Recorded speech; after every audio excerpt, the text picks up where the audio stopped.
Buenas tardes, bienvenidos a otra transmisión de Académicas. Continuamos con el ciclo del totalitarismo al inicio de un proceso de democratización. Hoy nos acompaña Ricardo López Gotti, quien es analista político internacional, profesor y doctor en historia de la Universidad de Belgrado y la Universidad de Praga, respectivamente. Bueno, como pueden revisar luego el currículum en los comentarios. Y por supuesto estamos muy honrados de recibirle. Ricardo, mucho gusto que haya accedido a acompañarnos el día de hoy. Bueno, muchas gracias, Juliana, y un placer y un honor compartir con ustedes este ciclo. Sí, hay varias preguntas que nos ocupan en este ciclo, porque bueno, Cuba todavía tiene un totalitarismo de muy larga data que lamentablemente nos ha llevado a que actualmente sea vergonzosamente uno de los 5 gobiernos que apoya este conflicto militar en Ucrania. Entonces hoy nos va a hablar sobre transiciones de hierro y transiciones de terciopelo, un poco para conectar la experiencia de la Europa del Este y ver qué lecciones podemos sacar de estas otras experiencias. Es un tema que sigue siendo estrictamente actual. Uno pensaba en los años 90 que lo que se llamaba la transitología en la ciencia política iba a ser una disciplina que iría desapareciendo con el tiempo. Pero lo cierto es que sigue siendo de una estricta actualidad y sobre todo con esta invasión rusa a Ucrania, ahí podemos contemplar uno de esos casos en donde hubo una transición de hierro. Esta es una denominación que yo utilizo para diferenciar lo que vamos a denominar transiciones de terciopelo. ¿A qué me refiero con esto? Porque a fines de los años 80 se da la caída de varios regímenes del socialismo real en Europa Central y Oriental, detrás de la cortina de hierro. En principio tenemos el caso que duró muchos años, a partir de toda la gesta del sindicato Solidaridad en Polonia frente al régimen comunista, una gesta que duró 10 años, con encarcelamientos, con prohibiciones, con ley marcial, con ejecuciones. Y luego este dominó fue cayendo en varios países en 1989, con distintos resultados. Y ahí tenemos algunos países que tuvieron lo que yo llamo transiciones de terciopelo, tomando el modelo de la revolución de terciopelo en la ex Checoslovaquia, en donde fue una transición pacífica a una democracia liberal y la economía de mercado, y otros casos en los que se van a dar las transiciones de hierro. ¿Y con esto a qué me refiero? A aquellas en que el Partido Comunista se camufló para seguir en el poder, ¿sí? Con otra denominación, pero sigue en el poder la vieja nomenclatura, teniendo todos los resortes del poder, con una apariencia de democracia, con una apariencia de un juego electoral e incluso hasta de un sistema capitalista, pero que en realidad es la vieja nomenclatura la que conserva todo el poder con un nuevo camuflaje.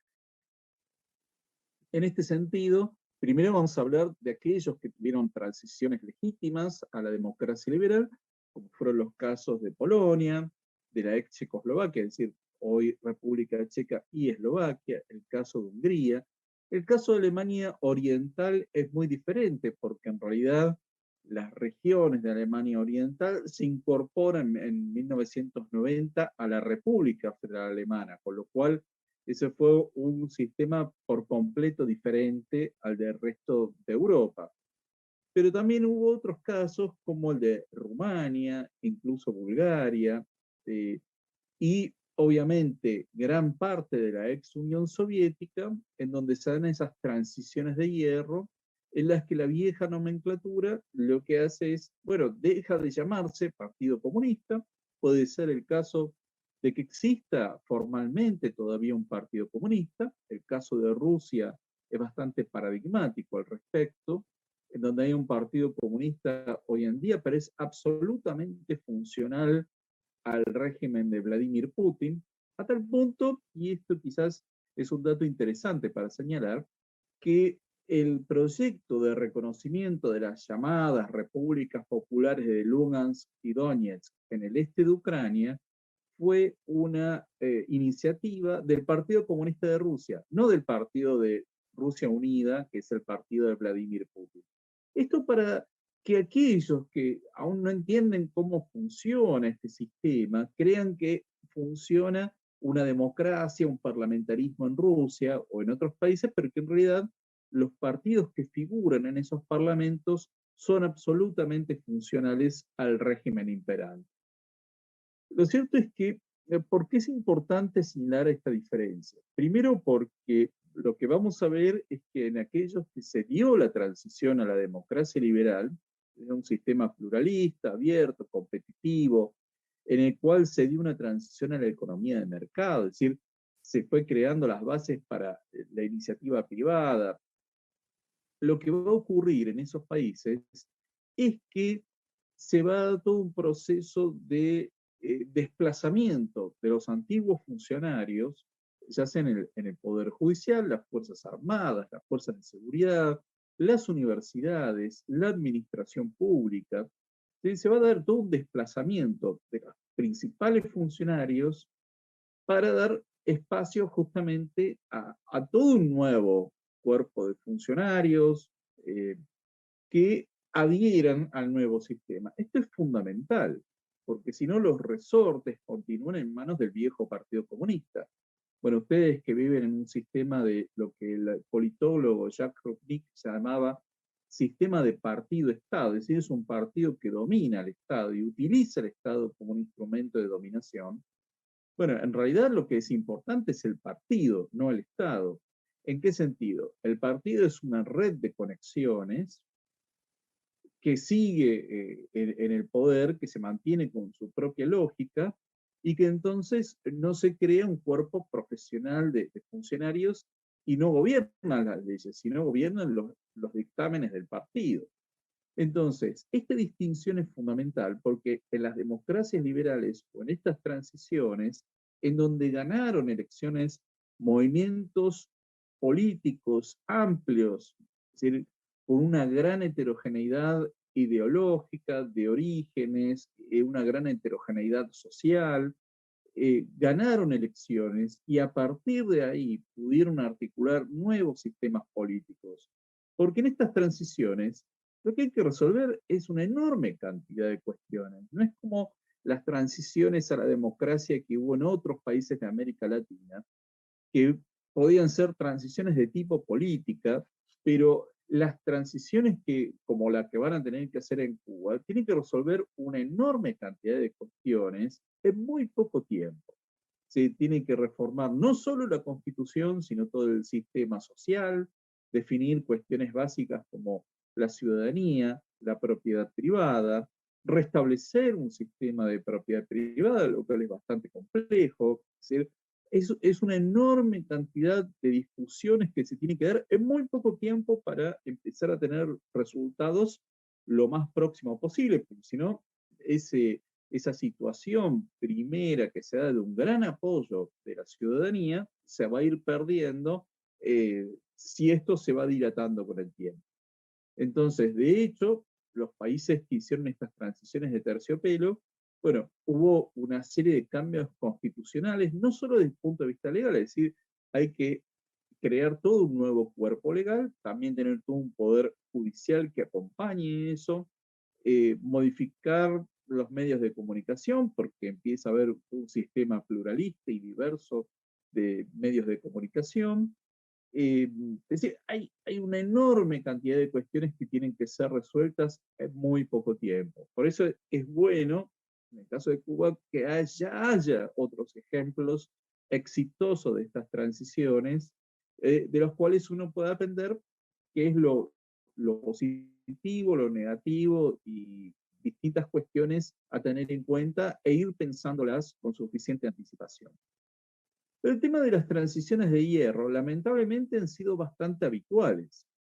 Tenemos los casos de Rusia, tuvimos el caso de Ucrania, justamente, en donde por muchos años siguió gobernando la vieja nomenclatura, es decir, completamente funcional a Rusia, al viejo sistema. Tenemos el caso de Lukashenko en Bielorrusia, y otros quizás muy olvidados como fueron los de Asia Central, es decir, en Kazajstán, Turkmenistán, Uzbekistán, en donde prácticamente siguieron gobernando no solo los viejos sistemas, incluso las mismas personas. Es decir, en Kazajstán, Nazarbayev, que era el secretario del Partido Comunista, siguió gobernando como presidente de la República hasta el 2019.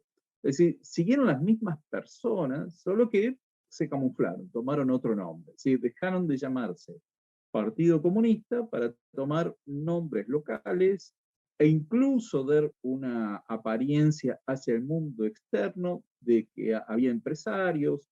Y acá es muy interesante, porque ¿de dónde salen estos empresarios de países que fueron socialistas? ¿Cómo es que ahorraron plata, pudieron formar un capital? ¿Cómo es que pueden invertir? Evidentemente, gente que era parte de la nomenclatura, tiene todo el capital social y se convierten rápidamente en empresarios que son absolutamente favorecidos por todo un estado clientelar y de favoritismo. Entonces, acá tenemos dos modelos importantes a tener en cuenta y en general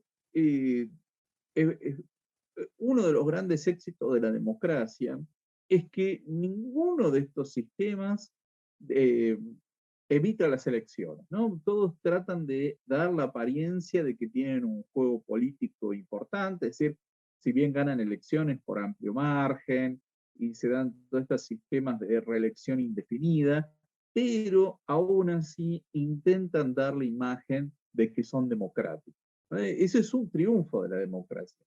La otra cuestión es educar a la ciudadanía y a la opinión pública internacional de que esto no ocurre. Es decir, que en realidad es un juego que hacen para afuera, pero que internamente esto no se da. Y hay otro elemento a tener en cuenta para el éxito de las transiciones a la democracia liberal, es remitir siempre a un pasado democrático que haya tenido el país, aunque sea muy breve, aunque sea, aunque tenga muchos fracasos, pero es importante señalar esto, que hubo algún periodo al cual se puede remitir. ¿Por qué señalo esto? Porque hay países en los que lamentablemente persiste esta idea de que, bueno, nosotros no estamos preparados para la democracia, y nuestra singularidad, nuestra excepcionalidad no nos permite vivir en democracia y por consiguiente, con esta narrativa, se entiende que hay que seguir con algún tipo de sistema autoritario por siempre. No es así, todas las sociedades pueden cambiar, las personas pueden cambiar, y lo cierto es que siempre es bueno demostrar que hubo una experiencia histórica de algún tipo de sistema constitucional y democrático en el que hubo libertades que funcionó en el pasado. Eso, en general, los sistemas autoritarios tratan de borrar eso, así como tratan de borrar los crímenes cometidos. Es muy interesante observar cómo Vladimir Putin trata de borrar sistemáticamente el pasado totalitario de la Unión Soviética. Es decir, cómo es que, aún sin ser un heredero directo, él trata de borrar ese pasado totalitario y de hecho, por eso es que cerró la ONG Memorial, que se dedicaba a estudiar los crímenes cometidos por el sistema Gulag durante el periodo soviético. Así es como, por ejemplo, trata de acallar todo lo que se refiere al genocidio contra el pueblo ucraniano llamado Holodomor, es decir, no tendría por qué hacerse cargo de ese pasado totalitario. Sin embargo, lo hace, pero tratando de borrar eso. Entonces, desde ese punto de vista, es sumamente importante que también se empiece a conocer el pasado, por más doloroso que este sea, pero también los buenos ejemplos que hay. Es decir, que no es simplemente un sistema que podría ser importado de otros países, sino que en el propio país este sistema existió, que tuvo vigencia y que fue exitoso o no, pero que existió en algún momento del pasado. Y por otro lado, tratar de formar una importante sociedad civil. Es decir, un sistema de una democracia liberal no se va a sentar solamente en un cambio político. Debe haber un cambio importante en la sociedad civil. Es muy fundamental que los distintos actores intervinientes crean en los valores del sistema. Es decir,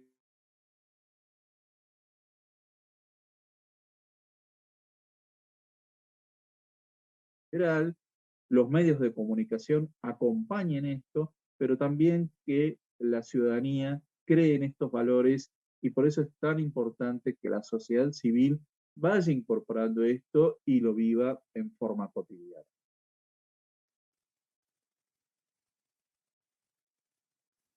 Sí, hemos contado con diferentes opiniones sobre cómo se deben dar los pasos para hacer estas transiciones. Si primero tiene que haber una liberación y luego viene la transición, o si simplemente ya antes de la liberación se pueden abonar estos valores democráticos a través de, no sé, la construcción de instituciones independientes, fortalecimiento de la sociedad civil, crear medios de comunicación alternativos que antes no era posible hacer tecnológicamente, pero ahora es posible por la democratización de todos los medios que ofrece el Internet. Entonces, no sé si en estos estudios de transitología parece ser que hay un momento como antes Internet donde era, o sea, había momentos discretos bien específicos donde primero había que haber una liberación y después una transición, o ahora ocurre de otra manera, digamos más cuántica, ¿no? Como no hay estos momentos tan separados en el tiempo y sí desde antes que haya la liberación se puede empezar a construir una especie de pluralismo, otros modelos de liderazgo. ¿Qué opina al respecto?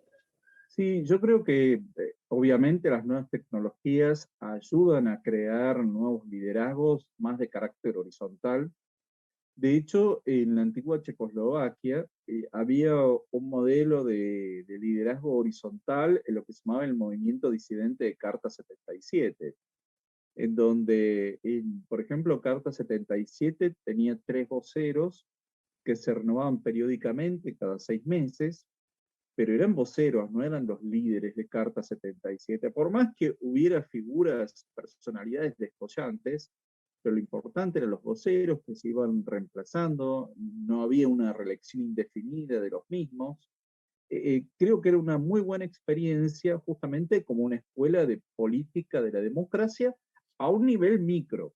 Pero a ver, esto es muy importante para aquellos que precisamente luego van a ser líderes democráticos, que ellos hayan practicado esa democracia, aunque sea a un nivel mínimo, porque, bueno, se acostumbra a esto y se acostumbra a dialogar y tender puentes con aquellos que no están de acuerdo con uno, y esto es muy importante, porque cuando uno dialoga y llega a acuerdos con personas que no están de acuerdo con uno por diversidad de opiniones, esto es muy valioso, porque ahí se empiezan a ver, primero, que las personas opinen distinto no significa que esté mal.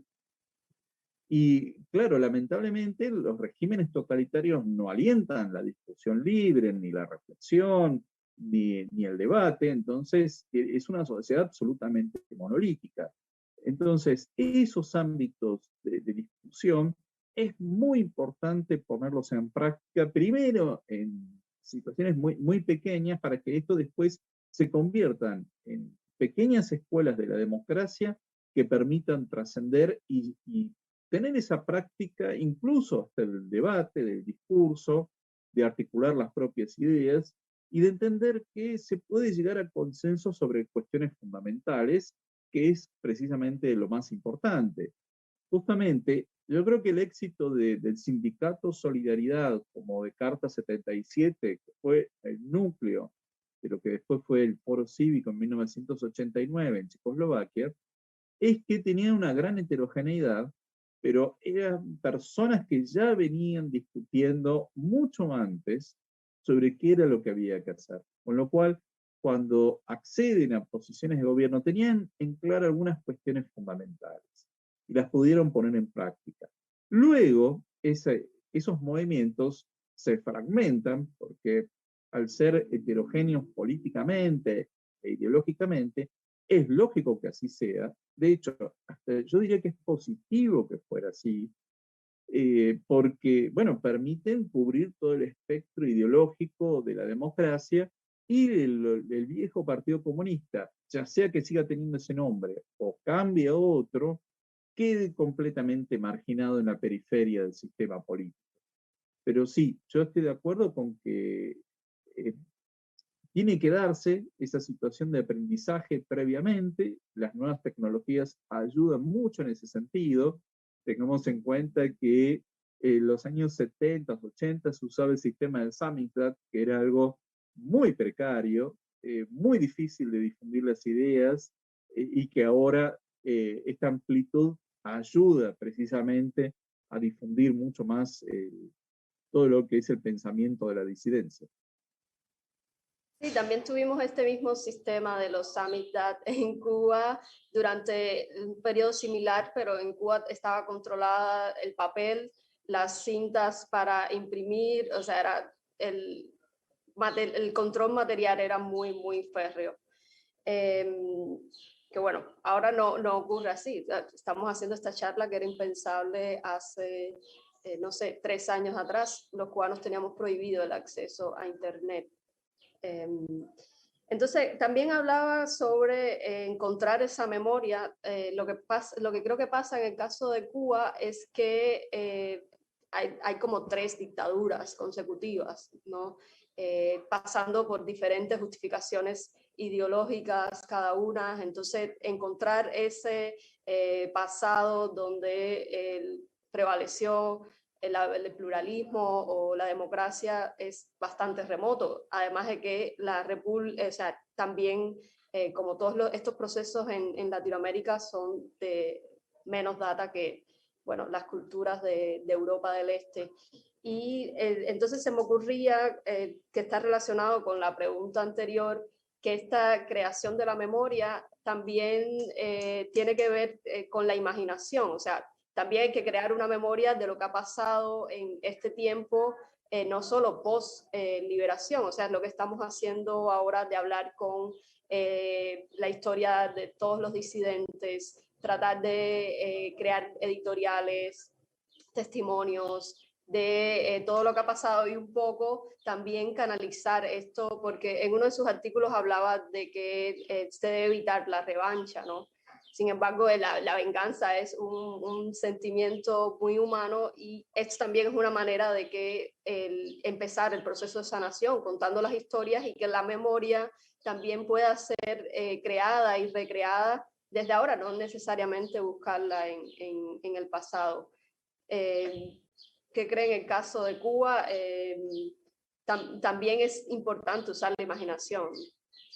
Estoy de acuerdo y sí, en Europa Oriental, en algunos países, lo que hubo es el proceso de ilustración, en el cual se dejó fuera de una cantidad de posiciones jerárquicas a ex miembros del partido. Que como siempre da situaciones muchas veces injustas, ¿no? Porque es muy difícil establecer dónde está la línea de separación, aquel que lo hizo voluntariamente, aquel que no tuvo otra opción, aquel que lo hizo como una estrategia de supervivencia. Hay una enorme variedad en esto. ¿Y dónde está, ¿no? la separación? Y por otro lado, hay un momento en el que va a haber una discusión en la cual si es lo que va a prevalecer es la búsqueda de la paz o la búsqueda de la justicia, ¿no? Y muchas veces la venganza se disfraza de justicia. Y hay un momento en el que hay que detener eso porque se vuelve muy doloroso, pero bueno, irán definiendo sobre la marcha. Esto no hay recetas, pero es muy interesante esto de la ilustración. En algunos países sirvió, en otros fue bastante injusto. Y el otro tema que me imagino que van a tener que resolver es el tema de la restitución de propiedades, ¿no? Ese es un tema muy difícil en muchos países de Europa Oriental, a quién se le restituye propiedades y a quién no. El tema de la ciudadanía, a quién se considera como ciudadano y a quién no. Es decir, los hijos de aquellos que fueron exiliados, si se los considera ciudadanos o no. Tiene que ver también con un sentido de justicia, pero también con otro de conveniencia, porque muchas veces aquellos que se exiliaron pueden volver y justamente fortalecer el retorno a la democracia y la creación de una economía de mercado, porque pueden volver con inversiones importantes y en definitiva conocen también los códigos de lo que es un sistema en el que hay una libre iniciativa privada. Bueno, son decisiones que en algún momento van a tener que tomarse y que creo que son debates que sería muy positivo ya ir adelantando por lo menos algún tipo de definición en el mundo de la disidencia, sin necesidad de plasmarlo inmediatamente, ¿no? Como una plataforma, pero por lo menos ir pensando en estos términos.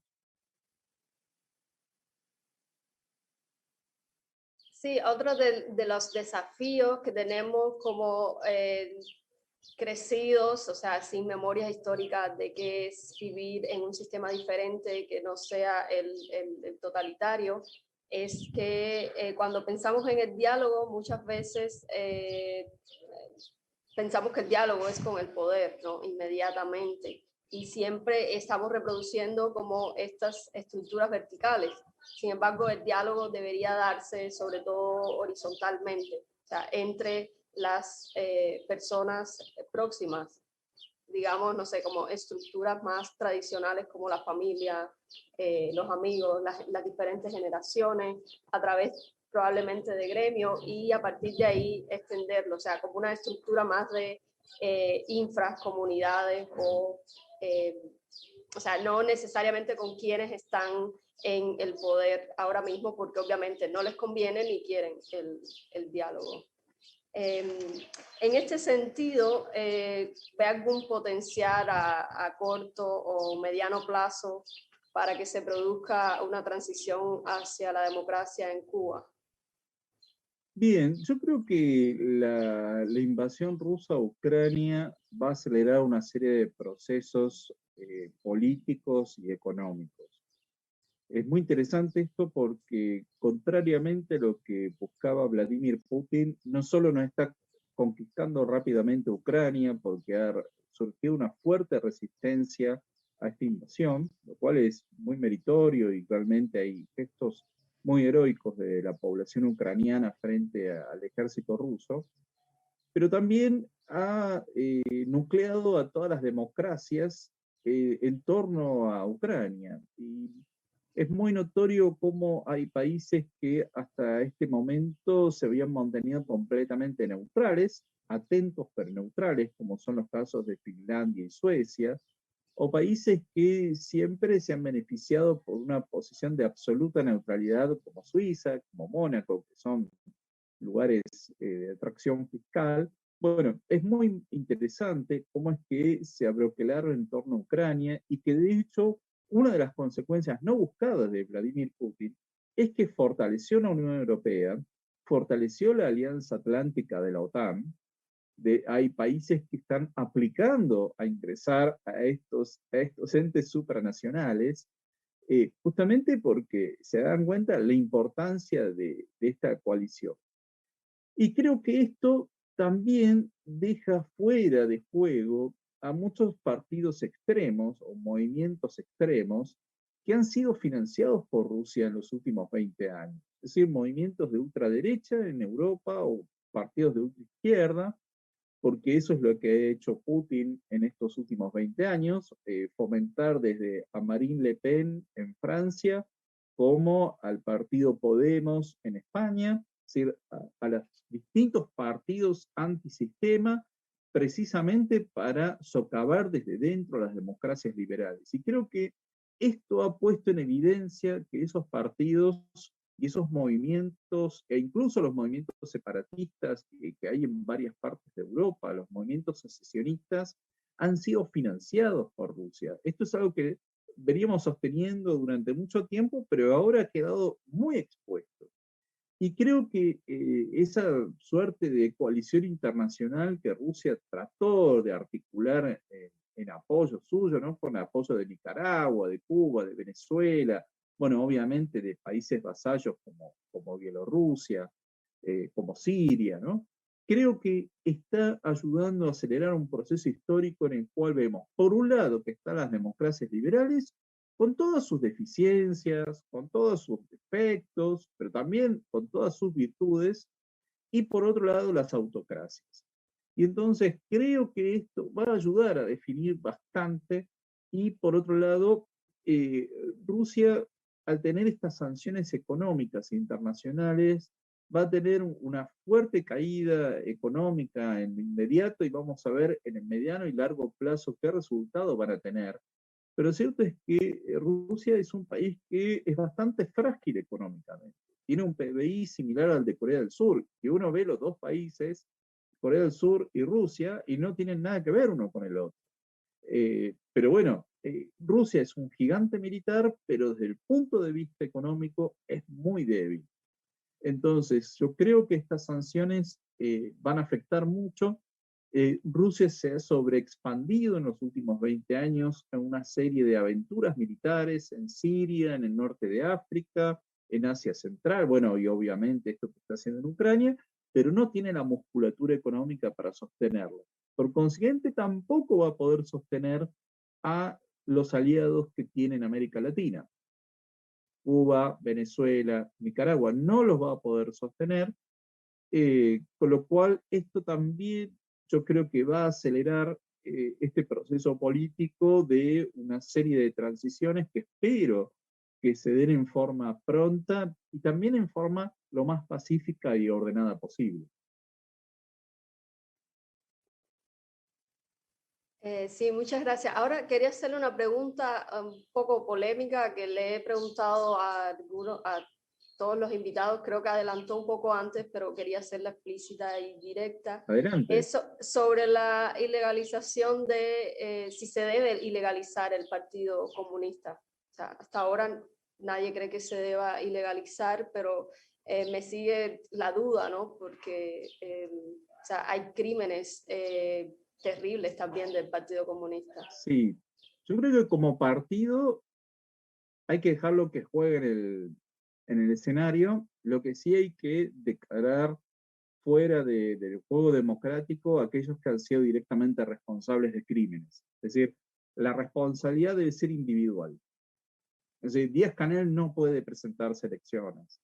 La familia Castro no puede presentarse a elecciones. Aquellos que claramente hayan cometido crímenes y hayan tomado decisiones en contra del pueblo cubano, que hayan decidido afectar libertades y derechos, yo creo que esas personas no deben poder intervenir, pero sí como partido. Es más, es bueno que participe y pierda las elecciones. Que quede bastante claro que pierde las elecciones en elecciones competitivas, que es una marca electoral completamente desgastada. Yo creo que es bueno que eso ocurra, pero bueno, las responsabilidades deben ser individuales. Sí, creo que todos coinciden en este aspecto. Ahora, volviendo a este potencial que hablaba sobre la situación actual con el conflicto en Ucrania, la invasión de Rusia, o sea, ¿cómo se pudiera producir este cambio en Cuba según las variables que ve que en el caso cubano. Bueno, está bastante claro que a partir de la revolución con Fidel Castro, Cuba se ha convertido en un satélite de otros países, ¿no? Eh, Primero de la Unión Soviética, luego de Venezuela, hoy, digamos, tiene un poco más de Venezuela, Rusia, República Popular China. Yo creo que ahí hay que tener en cuenta la posibilidad de un autogolpe dentro del propio partido y que las Fuerzas Armadas tomen el poder. Esto es una posibilidad, es una gran trampa de que las Fuerzas Armadas tomen el poder, pero en realidad para mantener a la vieja nomenclatura, que se dé una transición de hierro y que yo creo que el gran problema es que haya gobiernos que alienten esta posibilidad para mantener el orden dentro de Cuba. Yo creo que Cuba tiene que ser apoyada abiertamente en que haga un verdadero cambio, un cambio genuino hacia una democracia liberal, que no haya este tipo de transiciones de hierro. Esta es una posibilidad real e importante que hay que tenerla en cuenta como un posible escenario y que ahí tiene que haber un apoyo de la opinión pública democrática a nivel internacional, sobre todo en América Latina, que presione para que esto se pueda llevar a cabo en forma genuina. Sí, y en el caso que ocurriera una de estas transiciones de hierro o una transición de hierro, ¿qué serían los pasos que debe, o sea, cómo la sociedad civil debe enfrentar esto? Bien, ahí las fuerzas democráticas van a requerir apoyo internacional y que además haya una condena explícita a lo que estaría ocurriendo. Es decir, no conformarnos con un maquillaje, sino realmente exigir una serie de cambios fundamentales. Pero bueno, en esto va a haber que ser muy activo si es que llega a ocurrir. Yo espero que se dé una transición de terciopelo. Creo que están dadas las condiciones en la disidencia, ha madurado mucho en los últimos años, eso se advierte desde afuera, cómo es que ha ido madurando y que se ha ido formando distintos liderazgos muy horizontales. Ahora creo que el gran desafío es, bueno, además de tener muchos liderazgos, articularlos, nuclearlos en una gran coalición y que puedan actuar conjuntamente en el consenso de algunos puntos fundamentales. O sea, algunos puntos fundamentales se tienen que poner de acuerdo e impulsarlos en una gran estrategia y bueno, cuando llega el momento, que es imposible de predecir, porque siempre este tipo de transiciones comienza por un episodio completamente cotidiano, banal, que es absolutamente impredecible, pero que es el disparador para toda una situación de cambio. Pero que ya esté meditado por lo menos a una cantidad de puntos, no sé si serán 5, 10, ustedes los irán definiendo, pero que esté claro que eso es lo que hay que hacer, ¿no? E implementarlo lo más rápido posible. Entonces se impone el diálogo entre las diferentes fuerzas democráticas, ciertamente. Muchísimas gracias por acompañarnos hoy. Sé que en estos días he estado muy ocupado y invito a todas las personas que están escuchándonos en estos momentos que también sigan a Ricardo en sus redes, que está junto a otros colegas, está haciendo el análisis de toda la situación que está aconteciendo como una especie de traducción también para América Latina, porque parecen territorios muy, muy lejanos y también parece que no nos afectarían.